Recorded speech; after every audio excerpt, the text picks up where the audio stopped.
యెషయా గ్రంథం మొదటి అధ్యాయము 16వ వచనాన్ని చదువుకుందాం. 16వ వచనాన్ని, మిమ్మను కడుగుకొనుడి, శుద్ధి చేసుకొనుడి, మీ దుష్క్రియలు నాకు కనబడకుండా వాటిని తొలగింపుడి. మళ్ళా చదువుకుందాము. మిమ్మను కడుగుకొనుడి, శుద్ధి చేసుకొనుడి, మీ దుష్క్రియలు నాకు కనబడకుండా వాటిని తొలగించండి. చిన్న ప్రార్థన చేసుకుందాం. ప్రేమగల తండ్రి, వందనాలు. మీరే మా పక్షంగా దయ చూపిస్తూ వచ్చారు, కరుణిస్తూ వచ్చారు. చాలినంత కృపను మాకు దయచేస్తూ వచ్చినందుకు వందనాలు ప్రభువా.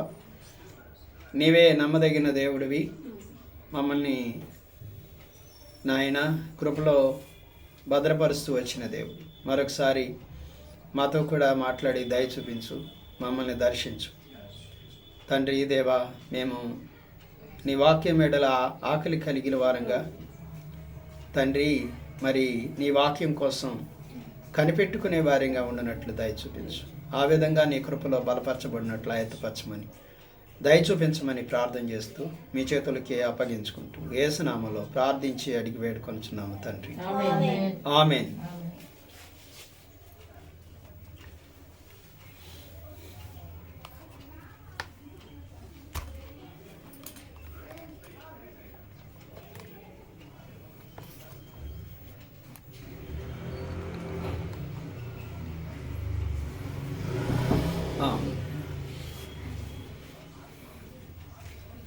మిమ్మను కడుగుకొనుడి, శుద్ధి చేసుకొనుడి, మీ దుష్క్రియలు నాకు కనబడకుండా వాటిని తొలగింపుడి. దేవుడు మరి మనతో చెప్తున్న మాట ఏంటంటే, మిమ్మను కడుగుకొనుడి, శుద్ధి చేసుకొనుడి, మీ దుష్క్రియలు నాకు కనబడకుండా వాటిని తొలగించండి. ఏ క్రియలంట? మీ దుష్క్రియలు నాకు కనబడకుండా వాటిని తొలగించుకోండి అని చెప్పని అంటున్నాడు దేవుడు. ఎలా మనం ఒక మనిషి తనను తాను శుద్ధి చేసుకోగలడా? తనను తాను కడుక్కోగలడా? ఒక మనిషి తనను తాను శుద్ధి చేసుకోగలడా, తనను తాను కడుక్కోగలడా అని చెప్పని ఆలోచిస్తే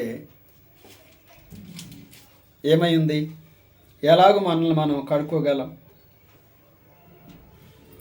కడుక్కోవడానికి నీరుంది, దేవుడిచ్చాడు. ఇంకేముంది? మురికిని తొలగించుకోవడానికి ఇంకా మనిషి సబ్బుల్ని తయారు చేసుకున్నాడు. ఆ సబ్బుతో స్నానం చేయకపోతే అబ్బే మురికంతా పోదండి అని చెప్పని అనుకుంటాం. అంతేగా? దేవుడు ఏమిచ్చాడు? నీరిచ్చాడు. అలాగే మనుషులు ఇంకా శుభ్రంగా కడుక్కోవడానికి సబ్బును తయారు చేసుకున్నాడు. అవన్నీ ఎక్కడి నుంచి వచ్చినాయి అంటే ప్రకృతిలో నుంచే వచ్చినాయి. సబ్బు ఎక్కడి నుంచి తయారైంది? దేవుని సృష్టిలో నుంచే తయారు చేశాడు మనిషి. అంటే దేవుడు ఏదైతే కలగజేశాడో దాని నుంచే వచ్చినాయి ఇవన్నీ కూడా. కనుక ఎక్కడ తనను శుద్ధి చేసుకోగలడు మనిషి? బాహ్యంగా. వెలపల శుద్ధి చేసుకోగలడు. అంతేనా? ఎక్కడ శుద్ధి చేసుకోగలం మనం? మన శరీరం యొక్క బాహ్యంగా మనం శుద్ధి చేసుకోగలం. కానీ దేవుడు మాట్లాడుతున్న మాటలు ఏంటి అంటే, మిమ్మను కడుగుకొనుడి, శుద్ధి చేసుకొనుడి, మీ దుష్క్రియలు నాకు కనబడకుండా వాటిని తొలగించండి అంటున్నాడు దేవుడు. కనుక దేవుడు మిమ్మల్ని కడుక్కోండి, శుద్ధి చేసుకోండి అని చెప్పి అంటున్నాడు. అంటే ఈ మాట చెప్పడానికి దేవునికి ఎంత బాధ కలిగిందో తెలుసా? ఎంత బాధ కలిగి దేవుడు ఈ మాట చెప్పాడో తెలుసా? చాలా బాధపడి ఆయన తన హృదయంలో ఉన్న బాధని వ్యక్తం చేయడానికి వారికి చెప్పిన మాటలవి. చూడండి ఒకసారి మనం 14వ వచనం చదవండి. మీ అమావాస్య ఉత్సవములు, నియామక కాలములు నాకు హేయములు, అవి నాకు బాధాకరములు, వాటిని సహింపలేక విసిగిపోయి ఉన్నాను. దేవుడు ఏం చేశాడు? వాళ్ళు కూడుకున్న ఆ సహవాసాలన్నీ, అంటే దేవుని సహవాసంగా కూడుకుంటున్నారు, ఆరాధన జరుగుతుంది, ప్రార్థన జరుగుతుంది, అన్నీ జరుగుతున్నాయి. కానీ దేవుడు ఏమంటున్నాడు? నేను సహించలేకపోతున్నాను మీరు ఇలా, నేను విసిగిపోయాను, అవన్నీ నాకు ఎలా ఉన్నాయి అంటే బాధాకరంగా ఉన్నాయి అని అంటున్నాడు. అవునా? మనం ఎప్పుడు ఏం ఆలోచిస్తాము అంటే మా అబ్బాయి మాట వింటే బాగుండు అనుకుంటాం, మా అబ్బాయి మాట వింటే బాగుండు అనుకుంటాం. వాడికి చెప్పినప్పుడు వాడు వినపోయినప్పుడు బాధపడతాం. అవునా? కానీ దేవుడు నన్ను బట్టి బాధపడుతున్నాడేమో అని ఆలోచన మనం కలిగి ఉన్నాం. నన్ను బట్టి దేవుడు ఎందుకని? ఆయన ముందు నేను ఎలా నడుచుకుంటున్నాను, సహవాసం ఎలా ఉంది, ప్రార్థనా కూడికి ఎలాగ సాగిపోతుందని ఎప్పుడూ కూడా మనల్ని మనం పరిశీలన చేసుకోం. దేవుడు అంటున్నాడు, విసిగిపోయాను. ఏం చేశాను? నేను విసిగిపోయాను. ఆయన అంటున్నాడు, సహించలేక విసిగి ఉన్నాను గనక ఆయన అంటున్నాడు, మిమ్మల్ని మీరు కడుక్కోండి, శుద్ధి చేసుకోండి అని చెప్పి. బాహ్యంగా మనిషి శుద్ధి చేసుకోగలడు, కానీ మన పిల్లల అంతరంగములో వాళ్ళు శుద్ధి చేయబడాలని చాలా మాటలు వాళ్ళకి చెప్తాం. అంతరంగం ఏమవ్వాలి? శుద్ధి చేయబడాలి. సమాజం యొక్క అంతరంగం మారాలి. తమ దుష్క్రియల్ని ఏం చేయాలి? వాళ్ళు కనబడకుండా తొలగించుడి అని చెప్పని అంటున్నాడు. అంటే దేవుడు వేటిని చూసి చెప్తున్నాడు అంటే వాళ్ళ క్రియలను చూసి చెప్తున్నాడు.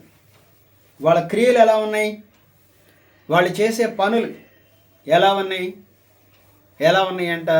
ఈ సంఘముగా కూడుకునేటువంటి వారు చేసేటువంటి పనులు ఎలా ఉన్నాయంట? దేవుడు సహించలేనట్లుగా ఉన్నాయంట. ఆ పనులు అంటే మనం చేసేటువంటి పనులన్నీ కూడా అవి దేవుడు చూడలేనట్లుగా ఉన్నాయంట. అందుకని అంటున్నాడు, ఏమంటున్నాడంటే మీ దుష్క్రియలు నాకు కనబడకుండా వాటిని తొలగించుకోండి. ఎందుకని దేవుడు ఈ మాటలు మనకు చెప్తున్నాడు అంటే, ఎందుకని ఇప్పుడు మన అబ్బాయికి మనం ఎందుకు చెప్తాము? వాడు మనం చెప్పినట్లు నడుచుకుంటే బాగుపడతాడని, మనం చెప్పినట్టు నడుచుకుంటే వాడు సంతోషంగా ఉంటాడని, వాడిని బట్టి మనం కూడా సంతోషిస్తామని. అంతేనా? వాడు సంతోషంగా ఉంటాడని మనం కూడా వాడిని బట్టి ఎలా ఉంటాము? నేను చెప్పేది వింటే. కనుక దేవుడు కూడా మన నుంచి ఏం కోరుకుంటున్నాడు?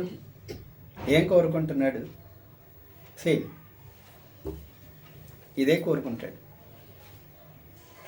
ఎప్పుడైనా ఆలోచించామా మనం? నా నుంచి దేవుడు ఏం కోరుకుంటాడు అని ఆలోచిస్తే మనకు అర్థమవుతుంది.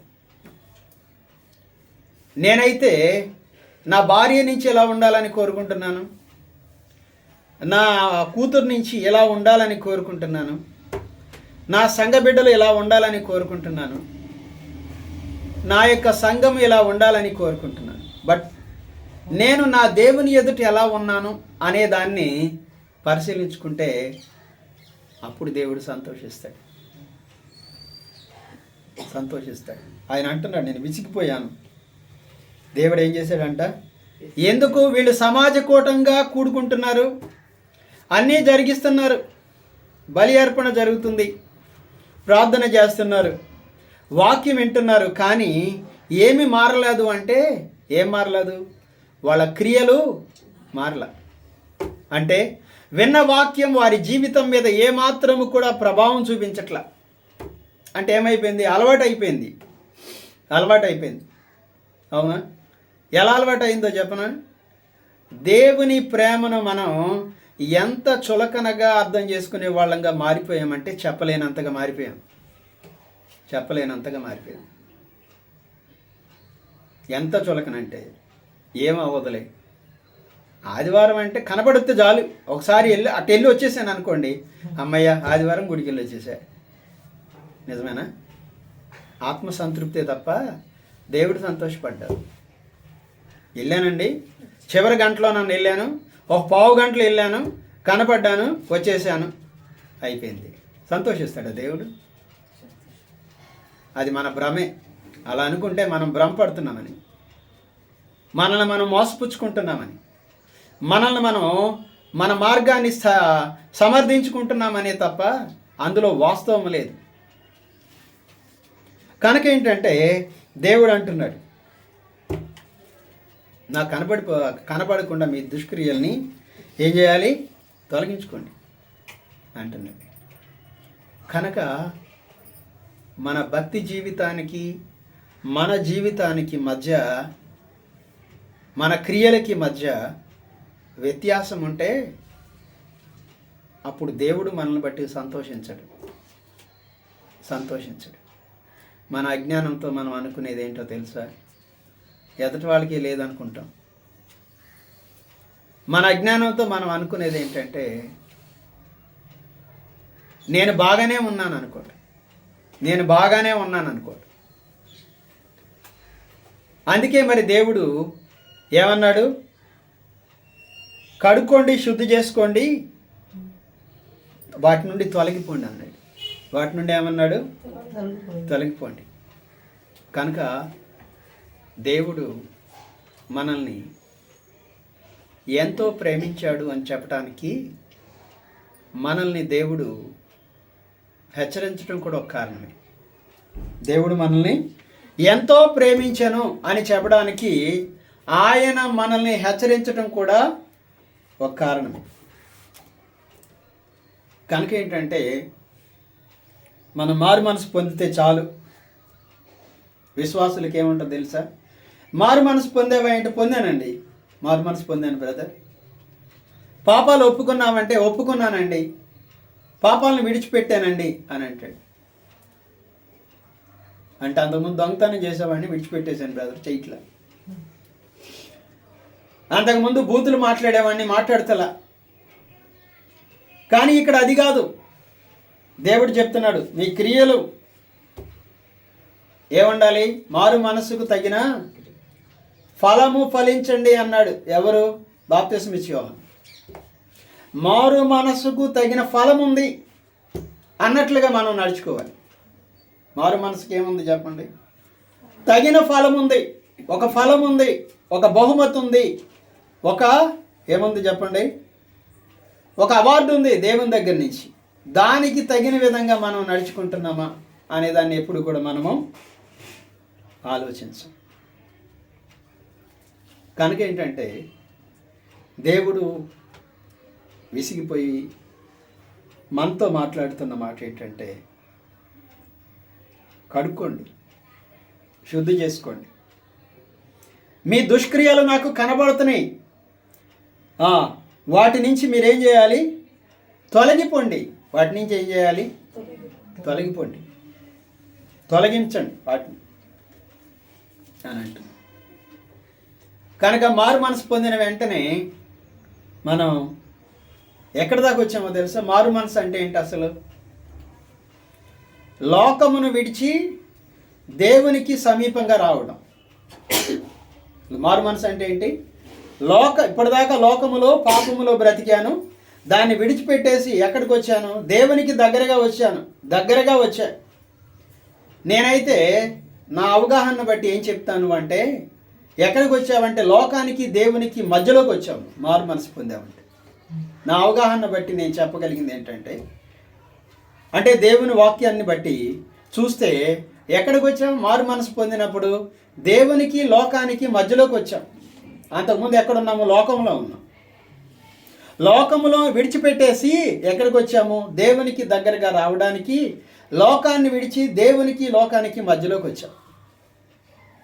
ఇప్పుడు దేవుని ఉద్దేశం ఏంటి అంటే, ఇంకా ఆయనకి దగ్గరగా రావాలి అనేది. మనం ఎక్కడికి రావాలి? విడిచిపెట్టామా లోకాన్ని?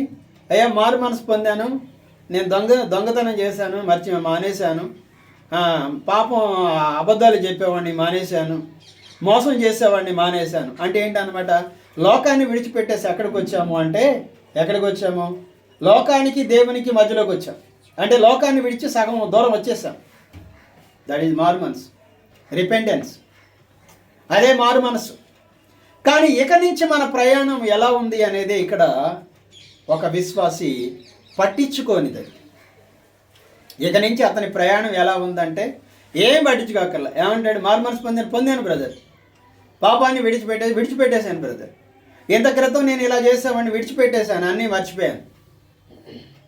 కానీ దేవుడు ఏం కోరుకుంటున్నాడు? ఇంకా దగ్గరికి రావాలి.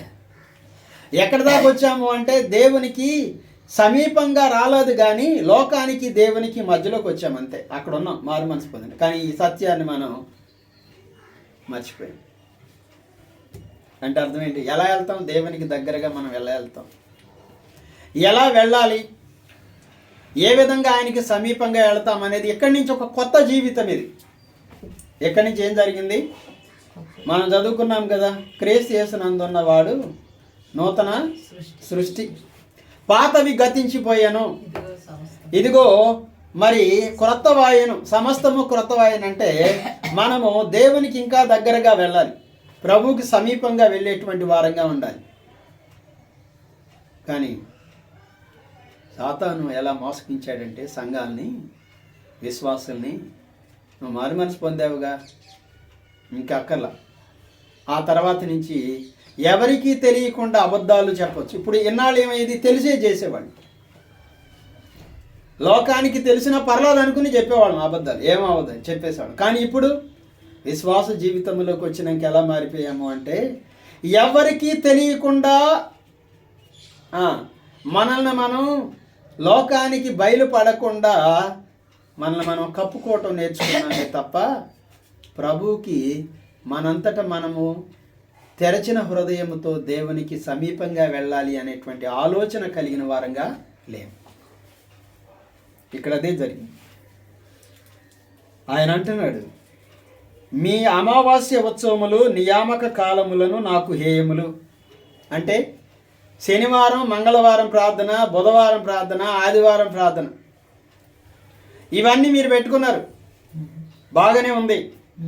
కానీ ఎలా ఉన్నాయంటే మీ క్రియల్లో మార్పు ఏమీ లేదు, మీ నడవడికలో మార్పు లేదు, మీ మాటల్లో మార్పు లేదు. ఇన్నాళ్ళు బహిరంగంగా చేసేవాడు ఇప్పుడు ఎలా చేసేవాడిగా మారిపోయాడంటే అంతరంగంలోనే. ఎలా మారిపోయాడు? అంతరంగంలో. ఏం చెప్తాము? ఇవో అందరికీ తెలియకూడదు, జాగ్రత్త. అమ్మాయి చెప్పమాక మీ ఇంట్లో, నాన్న చెప్పమాక బయట, నువ్వు ఇలా చేసామని చెప్పమాక ఎవరికి అంటే ఎక్కడున్నాం? ముసుగేసేస్తున్నాం. ఏం చేస్తున్నాం చెప్పండి? ముసుగేసుకుంటున్నాం. లోకానికి తెలియకుండా మారు మనసు పొందాను, ప్రభువుకి లోకాన్ని విడిచిపెట్టాను, ప్రభువుకి దగ్గరకు వచ్చాను. కానీ ఇప్పుడు ముసుగేసుకుని దాక్కునేటువంటి జీవితానికి అలవాటు పడిపోయాడు విశ్వాసం. అది అవునా? ఒక సేవకుని కొడుకు అంటే సినిమాకి వెళ్ళాడు. సేవకుని కొడుకు ఏం చేశాడు? సినిమాకి వెళ్ళాడు. ఆ విషయాన్ని విశ్వాసంలో ఒక వ్యక్తి చూసి వెళ్ళి చెప్పాడు. ఆశ్చర్యం ఏంటో చెప్పనా? అలా చెప్పినందుకు ఆ సేవకుడు ఆయన్ని తిట్టాడు. ఆశ్చర్యం. అలా చెప్పినందుకు ఏం చేశాడు? ఆ సేవకుడు వెళ్ళి ఆయన తిట్టాడు. ఎందుకని నేను అనుకున్నా, ఎందుకు తిట్టాడు అనుకున్నా. అదేంటి తిట్టడం ఏంటి అనుకున్నా. అంటే ఏమవుతుందన్నమాట, ఆయన సంఘానికంటే చెడ్డ పేరు వస్తుంది. ఏమొస్తుంది? ఇప్పుడు విశ్వాసులందరూ ఏమన్నా మీ అబ్బాయి సినిమా చూసి వస్తున్నాడు అంటారని అట్లా బహిరంగంగా చెప్తావా అందరికీ అని ఆయన మీద పెద్ద పెద్ద కేకలు వేసాడండి. అవునా? ఇప్పుడు వాడు ఏం వేసుకుంటాడు చెప్పండి? రోజులు గడిచే కొద్దీ ముసుగులో ఉంటాడు, అంతేనా? ఏడా ఆ ముసుగుని మా నాన్న ఏం చేస్తాడు? ఇంకొంచెం సరి చేస్తాడు, నేను కనపడకుండా, అంతేగా. ఈయన ముసుగేసుకుంటే తల్లిదండ్రులు ఏం చేస్తారు చెప్పండి? దాన్ని ఇంకొంచెం సరిచేసి ముసుగేసేసి కనపడకుండా చేస్తారండి. అందుకే పిల్లల జీవితాలు,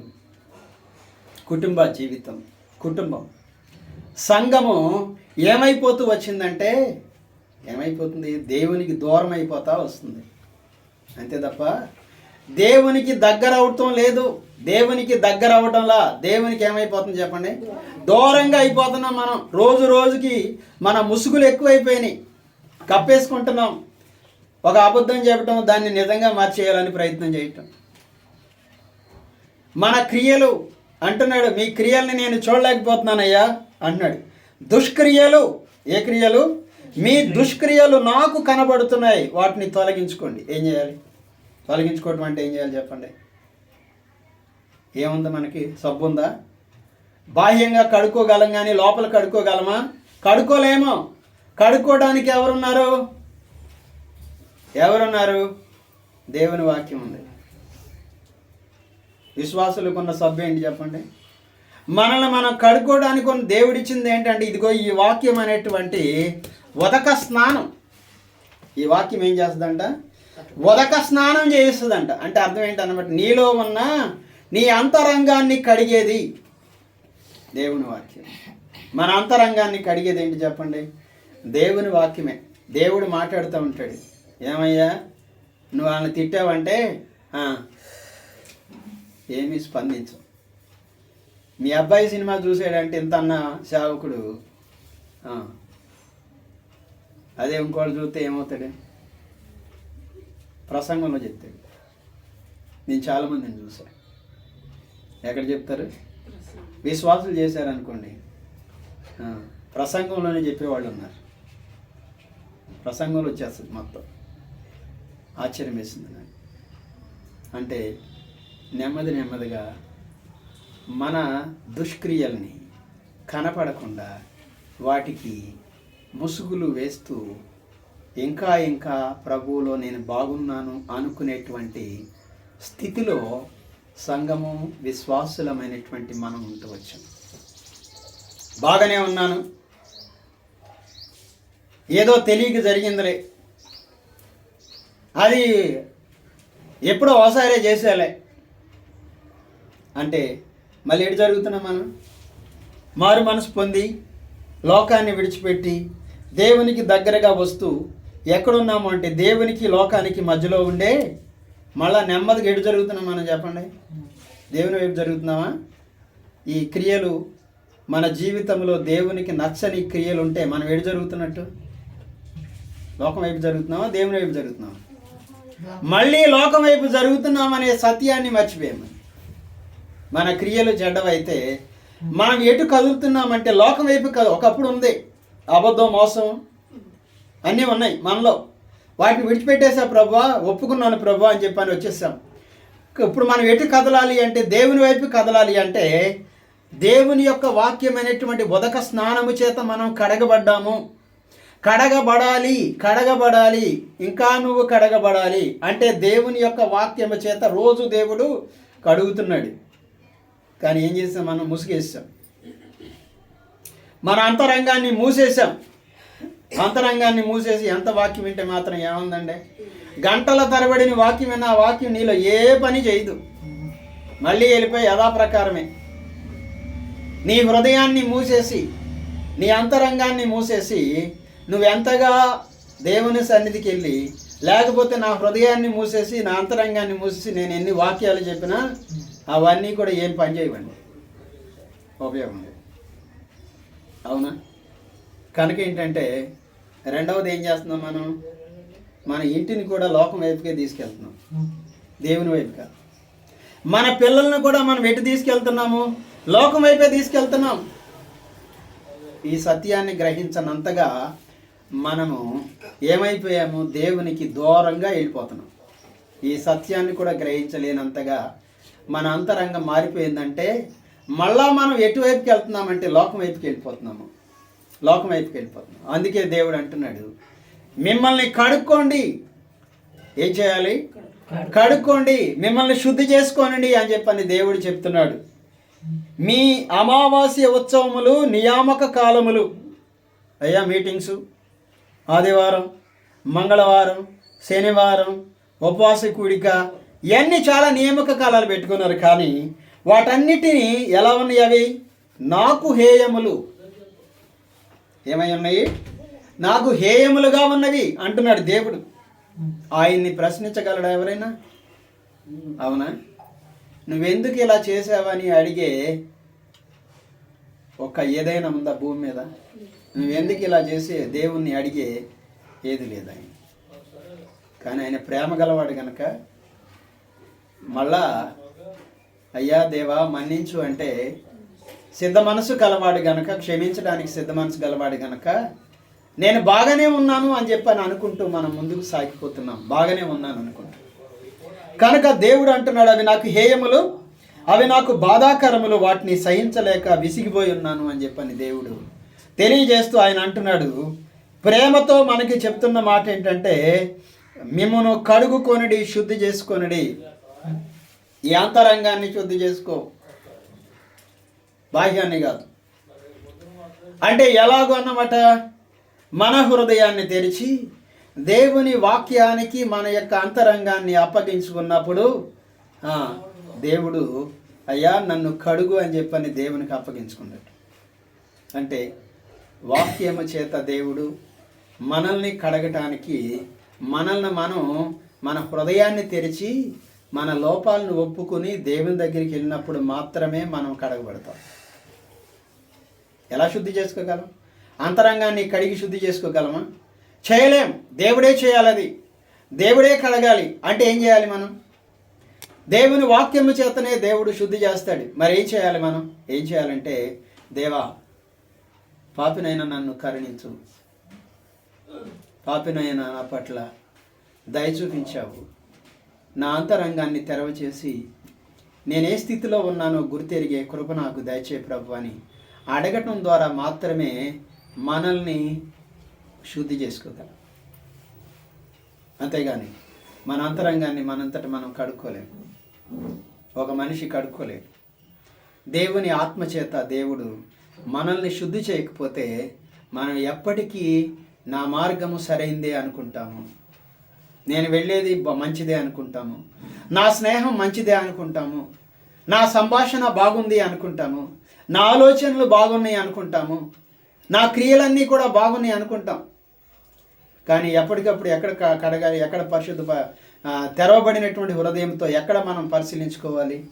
దేవుని యొక్క వాక్యములో పరిశీలన చేసుకోవాలి. ఇదే మనకిచ్చినటువంటి, దేవుడు మనకు అనుగ్రహించినటువంటి జీవవాక్యము. ఈ వాక్యము ద్వారా మాత్రమే మనల్ని మనం కడుక్కోగలం, శుద్ధి చేసుకోగలం. అంటే దేవునికి మన హృదయాన్ని తెరిచి అప్పగించుకున్నప్పుడు మాత్రమే మనల్ని మనం శుద్ధి చేసుకునే అవకాశం ఉంది. అంతేగా? చేసుకోగలం, లేకపోతే చేసుకోలేము. మీరు ఆలోచించండి. మనం ఎప్పుడైనా ఆలోచించామా ఎంతగా మనం లోకానికి అతుక్కుపోయాము? అంటే ఎప్పటికీ లోకం మనల్ని లాగుతూ ఉంటుంది, తెలుసా? ఎప్పటికీ లోకం ఏం చేస్తుంది చెప్పండి? లాగుతానే ఉంటుంది. ఎప్పటికీ లాగుతూనే ఉంటుంది, తెలుసా? మన శరీరం ఇంకా లాగుతూనే ఉంటుంది లోకంలోనికి. కానీ దేవుని యొక్క చేయి పట్టుకుని మాత్రమే దేవుని వైపుకి మనం నడవగలం. ఆయన వాక్యమును చేపట్టి మాత్రమే మనం దేవునికి సమీపంగా వెళ్ళగలం. ఆయన చిత్తమునకు లోబడి మాత్రమే మనం దేవునికి సమీపంగా వెళ్ళగలం తప్ప లోకముని జయించగలం. కానీ లేకపోతే లోకం ఏం చేస్తూ ఉంటుంది? మనల్ని లాగేస్తూ ఉంటుంది. నిరంతరము ఎలా ఉన్నాము అంటే, ఇలా రెండు చేతులు చాచబడి ఉన్నటువంటి మనం, ఒకవైపు లోకం మనం లాగుతూ ఉంది, ఒకవైపు దేవుని చేయి పట్టుకోవాలని మనం ప్రయత్నం చేస్తూ ఉంటాం. అప్పుడే నేను జయిస్తాను. లోకాన్ని జయించి నా చేతిని లోకం చేతిలో నుంచి విడిపించాలి అంటే నేను దేవుని చేయి పట్టుకోవాలి. అదే శుద్ధి చేసుకోవటం. ఏం చేయాలి? వాక్యం అనే ఉదక స్నానానికి మనల్ని మనం అప్పగించుకోవాలి తెరచిన హృదయంతో. రెండవది ఏం చేయాలంటే దేవుని చేయి పట్టుకుని లోకాన్ని జయించాలనేటువంటి ఆలోచనతో మనం ముందుకు వెళ్ళేటువంటి వాళ్ళంగా ఉండాలి. లేకపోతే మనల్ని లాగేస్తుంది లోకం, తెలుసా? మనల్ని లాగేస్తుంది. దేవునికి మనం కృతజ్ఞతాస్తుతులు చెల్లిస్తూ వచ్చాము. అయ్యా నూతన సంవత్సరం నా జీవితంలో ఇచ్చావు అంటే మరి నూతన సంవత్సరంలో నేను ప్రభువుకి మరింతగా సమర్పించుకోవాలి, ప్రభువుకి సమీపంగా వెళ్ళాలి, ప్రభు చేతికి నన్ను నేను అప్పగించుకోవాలి అనేటువంటి ఆలోచనని మనం మర్చిపోతే గత సంవత్సరంలో ఏ విధంగా సాగిపోయింది ఇప్పుడు కూడా అలాగే సాగిపోయేటువంటి వాళ్ళంగా ఉంటాం. కనుక ఏంటంటే ప్రభు చెప్తున్నాడు, ఆయన అంటున్నాడు, మీ ప్రార్థన చేసిన నేను వినను, మీ చేతులు రక్తముతో నిండి ఉన్నవి, మిమ్మల్ని కడుక్కొనడి శుద్ధి చేసుకొనడి అని చెప్పి అంటున్నాడు. కడుక్కోండి, మీ హృదయాన్ని తెరవండి, మీ చెయ్యి నా వైపు చాపండి. మీ చెయ్యి చాపితే నేను మిమ్మల్ని పట్టుకుని లోకం అనేటువంటి చీకట్లో నుంచి వెలుపలికి ఇంకా నాకు దగ్గరగా తీసుకొని వెళ్ళగలుగుతాను అని చెప్పాను. అవునా? కనుక మీ దుష్క్రియలు నాకు కనబడకుండా వాటిని తొలగించుకొనడి అని చెప్పి అంటున్నాడు. క్రియలలో ఎలా ఉన్నాము అనే దాన్ని పరిశీలించుకుంటూ వెళ్ళాలి విశ్వాసి. మన క్రియలు ఎలా ఉన్నాయి, మన క్రియలు ఎలా ఉన్నాయి ఎలా తెలుస్తాయి? నేను దొంగతో స్నేహం చేస్తామంటే నా క్రియలు బాగున్నట్ట? మోసగానితో కలిసి నడుస్తూ ఉంటే నా క్రియలు బాగున్నట్ట? కాదు. కానీ ఎరిగే మనం నడుస్తున్నాం, ఎరిగే మనం చేస్తూ ఉన్నాం, ఎరిగే మనం సమ్మతిస్తూ ఉన్నాం. ఇవన్నీ తెలిసే మనం లోకంలో స్నేహాన్ని కోరుకునేటువంటి వాళ్ళంగా ఉన్నాం. స్నేహాన్ని కోరుకునేవాళ్ళు. ఎవరైనా వచ్చి మన దగ్గరికి వచ్చి అయ్యా నువ్వు వాళ్ళతో స్నేహం చేసావంటే దానికి ఎన్నో చెప్తూ ఉంటాం, బోల్డని లెక్కలేనని చెప్తూ ఉంటాం. అవునా? అంతేనా? కనుక ఏంటంటే చాలా మార్లు దేవుడు మనల్ని బట్టి ఎలా ఉన్నాడు, దేవాన్ని ఎదుట నేను ఎలా ఉన్నాను అని పరిశీలించుకోవటం ద్వారా ప్రభుకి సమీపంగా వెళ్ళగలం. ఎన్ని చెప్పుకున్నాం? వాక్యం అనే ఉదక స్నానం ద్వారా. రెండవది, ఆయన దగ్గరికి ఆయన చేయి, దేవా నన్ను పట్టుకో, నన్ను శుద్ధి చేయి అని దేవుని చేతిని పట్టుకోవడానికి ఆయన వైపు వెళ్ళడానికి ప్రయత్నం చేసినప్పుడే లోకం యొక్క బంధకాల నుంచి విడిపించబడి దేవునికి సమీపస్తులుగా వెళ్ళగలం. మూడవది, మనల్ని మనం పరిశీలన చేసుకోవటం ద్వారా నా స్నేహము, నా ఆలోచనలు, నా తలంపులు ఎలా ఉన్నాయి. ఆయన అంటున్నాడు మీ క్రియలన్నీ కూడా బాగుగా పాడైపోయినాయి అని చెప్పి అంటున్నాడు.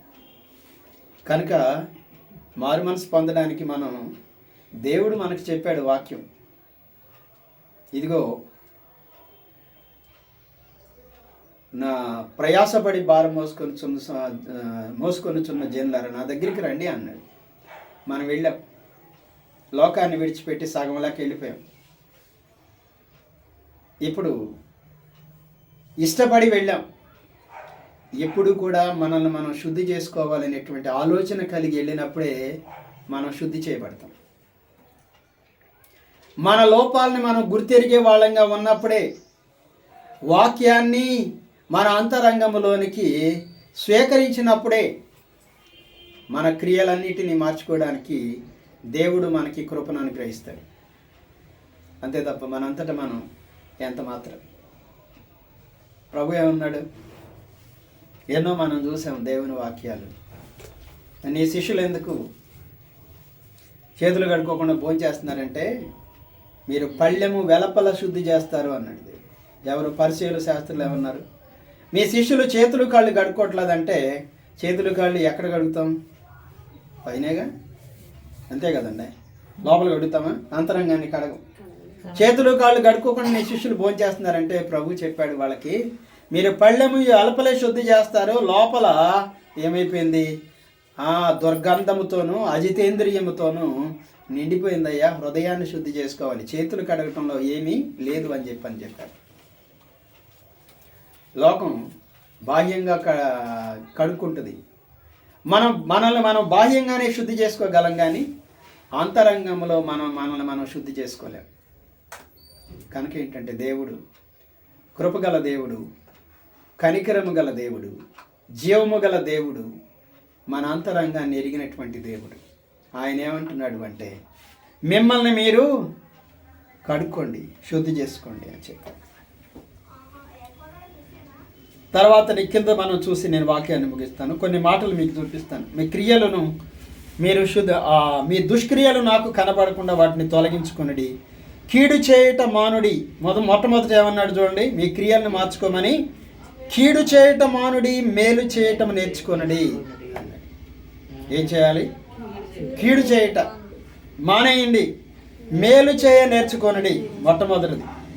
రెండవది, న్యాయమును జాగ్రత్తగా విచారించుడి, హింసించబడి వారిని విడిపించుడి. నాలుగవది, తండ్రి లేని వానికి న్యాయము తీర్చుడి, విధవరాలి పక్షంగా వాదించండి. ఈ మూడు ఇవి లేవన్నమాట. కీడు చేస్తున్నారు, మేలు చేయటం లేదు, న్యాయాన్ని పట్టించుకోవటం లేదు, బాధపడుతూ ఉన్న వారిని పట్టించుకోవటం లేదు, ఏ ఆధారము లేని వారికి పక్షంగా మాట్లాడే వాళ్ళు కూడా లేరు.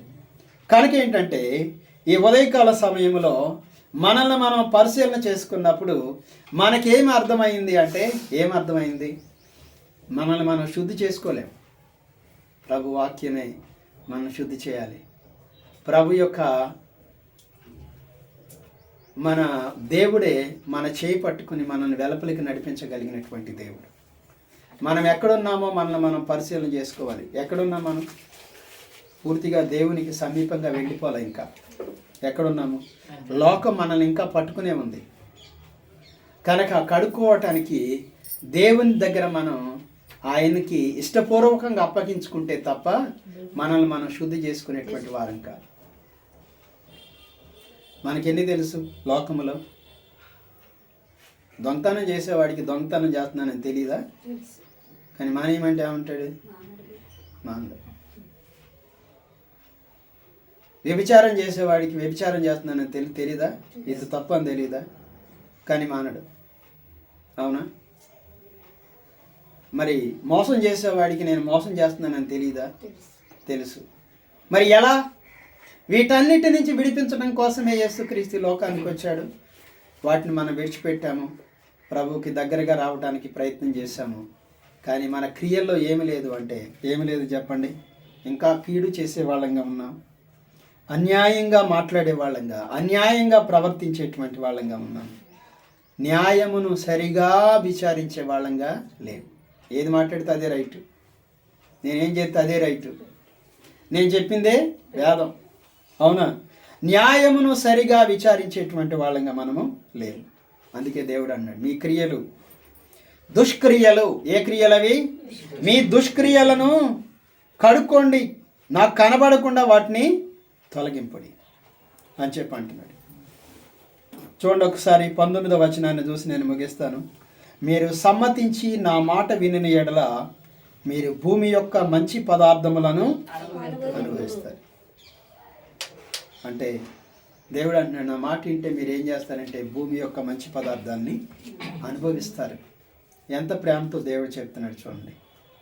మనకేదో ఆయన గొప్ప ప్రతిఫలం ఇవ్వాలని, ఆయన దాచి ఉంచిన మేలుని మనకి ఇవ్వాలని. అవునా? కనుక ఏంటంటే మీరు సమ్మతించాలి. ఏం చేయాలి చెప్పండి? అంటే ఏంటన్నమాట? అయ్యా తాగమాకంటే అమ్మ తాగను అని చెప్పాలి. అది అంతేగాని సమ్మతించకపోతే ఏంటడం అన్నమాట. మీరు సమ్మతించాలి, ఇష్టపడాలి.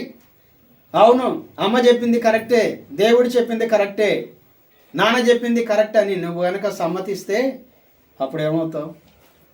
మాట వింటావు. కనుక గత సంవత్సరం అంతట్లో దేవుడు వాక్యం ఎన్నోసార్లు నాతో మాట్లాడాడు. మనకేమైపోయిందంటే అలవాటు, భక్తి జీవితం అలవాటు అయిపోయింది. భక్తి జీవితం ఏమైపోయింది?